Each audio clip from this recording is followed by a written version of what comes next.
Hello my partners at the table, and welcome to this episode of the Uncommon Commander.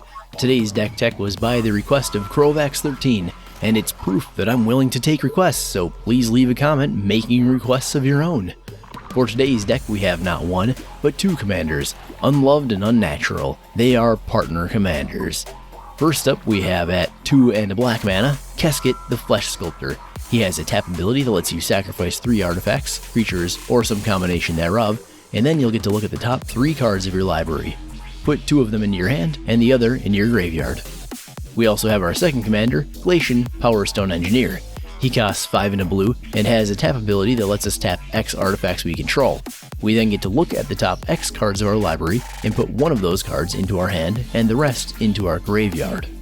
So we've got 2 guys with tap abilities that like artifacts and putting things into our graveyard and into our hand. Recursion and reanimation seem like they would be pretty good here, so that's exactly what we're going to focus on. This deck is going to use highly recurable artifact creatures to give us huge card and board state advantages. We're building a Cylon army. I also want to note that, somewhat ironically, the black commander is the one that gives us our primary card draw from the command zone, and the blue commander is the one that quickly populates our graveyard. That seems a little backwards, but that's the way I like it. And here's how it's going to begin. We're gonna ramp. First up we have 2 artifacts that don't actually ramp us, but do find us basic lands. Those are Traveler's Amulet and Mycosynth Wellspring. The Wellspring also works great as Keskit fodder. Finding us lands and ramping us are Wayfarer's Bauble, Burnished Heart, and Solemn Simulacrum. We also have our Soul Mana Rock, which is appropriately named Soul Ring. We then have our Mana Dorks, which we can recur fairly easily if they get blown up. Those are Leaden Mirror, Silver Mirror, and Milliken. The other creatures here aren't exactly Mana Dorks, but do give us various sorts of cost reduction. Those are Chief Engineer, Ethereum Sculptor, Inspiring Statuary, and Foundry Inspector. Pitiless Plunderer is a bit different than the rest. He acts as a payoff card for Keskit by ramping us. We can use treasure tokens he creates to either give us mana, or we can sacrifice them with Keskit instead. Now our commanders are really good at filling our hand and our graveyard at the same time, but we can't really rely on them to do that consistently. To this end we've got a fair amount of card draw. Baleful Strix isn't really card draw as much as a death trigger, but he is easily recurable, which kind of turns our sacrifice and recursion engines into card draw. From there we get into the true engines of the deck: Psi Master Thopterus, Padim Console of Innovation, Thopter Spy Network, Aetherworks Marvel, Shimmer Dragon, and Ugin the Ineffable. Ugin also provides cost reduction for a large amount of our deck, and spot removal against most other decks. And since I've spoken so much about recursion and reanimation, I might as well let you know what those engines look like as well. Similar to how Baleful Strix was his death trigger and not an engine, we have Mere Retriever. Our engines are Emery Lurker of the Lock, who also helps fill your graveyard a bit, Silas Wren Seeker Adept, Skeleton Shard, Trading Post, and Hell's Caretaker. For reanimation we have Twilight's Call, which is huge and symmetrical, and we have Living Death, which can double as a board wipe. Keskit requires that we sacrifice 3 creatures and or artifacts, so we're going to need a lot of those on the field. To help with this, we're going to make artifact creature tokens, and lots of them.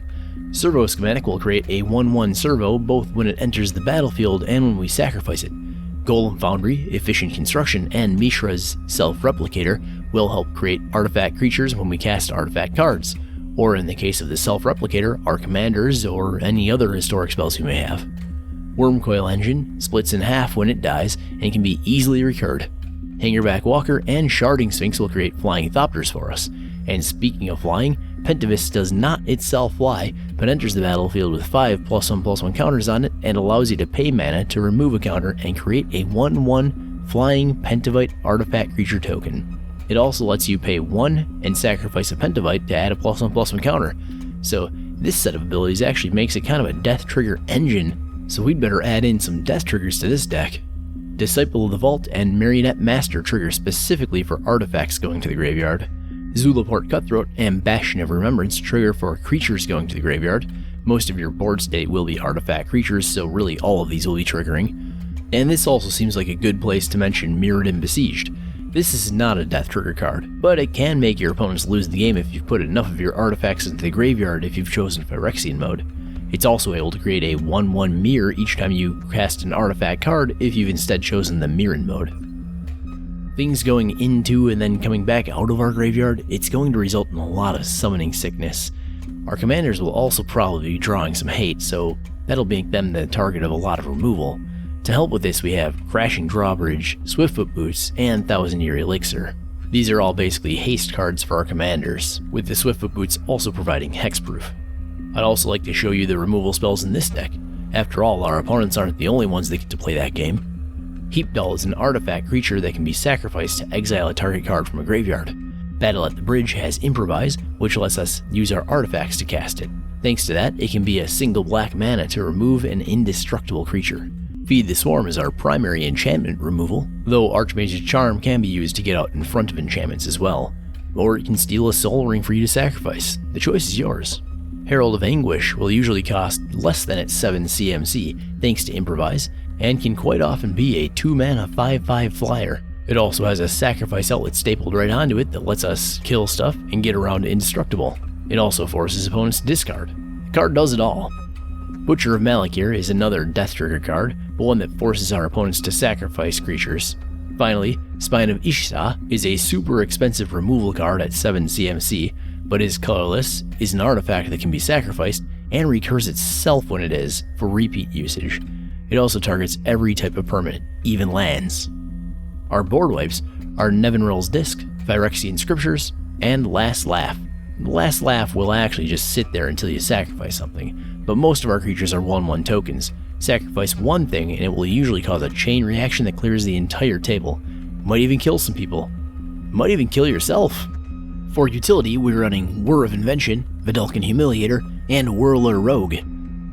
Alright, finally let's talk about lands.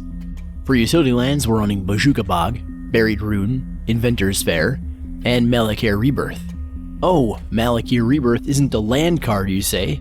Well, I agree. It's really more of a protection spell, but it can be put down as Malakir Mire, which is a land.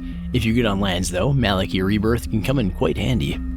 For color fixing, we've got Ash Barrens, Command Tower, Myriad Landscape, and Temple of Deceit. I should mention at some point here that we're also running the artifact lands, Seed of the Synod and Vault of Whispers. These are significantly easier to remove than any normal lands would be, but we can also tutor for these with Whir of Invention and an X equals 0, if we're okay with using Whir of Invention as a ramp spell anyway. We can also use them for their cost in either Keskit or Glacian's abilities.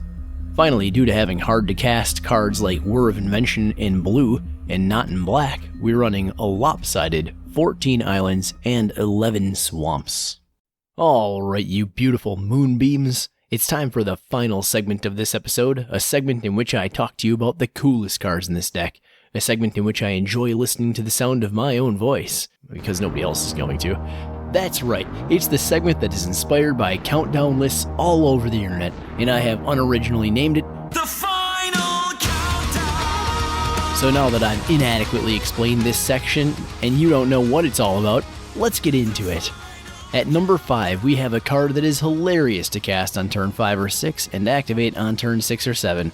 It's splashy, it's a pun, it's Myr Incubator. Its upside is that you can get like 25 to 30 Myr on the board all at once. Its downside is that someone will disrupt your plans once you've invested 12 mana into it and exiled all the artifacts from your deck. So it's true, it is hilarious to cast and activate it. That is, unless your opponent has artifact removal, or a board wipe, or an ability counter, or a counter spell, or... Look, it sounds like I'm talking it down, but this card is seriously fun. Pretending that nobody has interacted with Myr Incubator, we're going to build on what the Incubator can do by putting out the number 4 card in our deck. Its name is Myr Battlesphere, and it's a board state in a can. Combined with Myr Incubator, you now have a 4/7 to swing with, and do roughly 30-ish direct damage every time you attack. Know what else is fun to do with 30 Myr on the board? Not attack. Our number 3 card, Tezzeret, Master of the Bridge, is actually master of using Myr without attacking to do damage and gain life. Basically, it's a 2-card win con. I like it. At number 2, we're getting away from the Myr Incubator, finally, and into a mean combo. It's not instant speed, but it's pretty fast. We've been sitting on Living Death while filling our graveyard. Now it's time to flip the tables. But first, let's cast our number 2, Sir Conrad the Grim. Living Death will exile all of our milled and sacrificed creatures from our graveyard. Sir Conrad will damage our opponents for each of them. Then Sir Conrad and all the creatures with him on the board will die, and Sir Conrad will deal 1 for each of those other creatures as well. It's possible that you didn't just win the game, but you probably should have. What do you get in a 4-player game when you cross a Zulaport Cutthroat with the Hell's Caretaker? A 4-life swing. Now, what do you get if you equip the Hell's Caretaker with our number 1 card in the deck? An infinite life swing. Thornbite Staff allows for untapping a creature it's equipped to whenever a creature dies.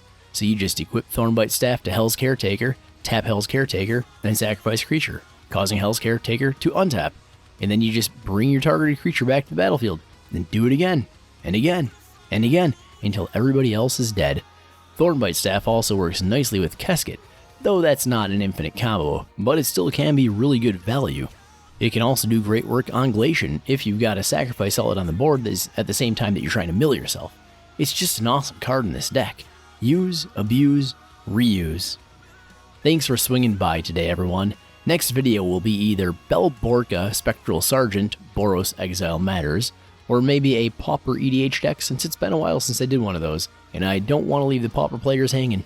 This is the end of our show today, but don't forget to like and subscribe if you did enjoy today's video, as I've been told by numerous YouTubers that this helps with the YouTube algorithm. Of course, they're also just parroting other YouTubers that they've seen, so who knows if that's really true. But please like and subscribe anyway, just in case. Also, please leave a comment, because I love hearing your thoughts and taking requests. Thanks everybody, and I hope to catch you next time.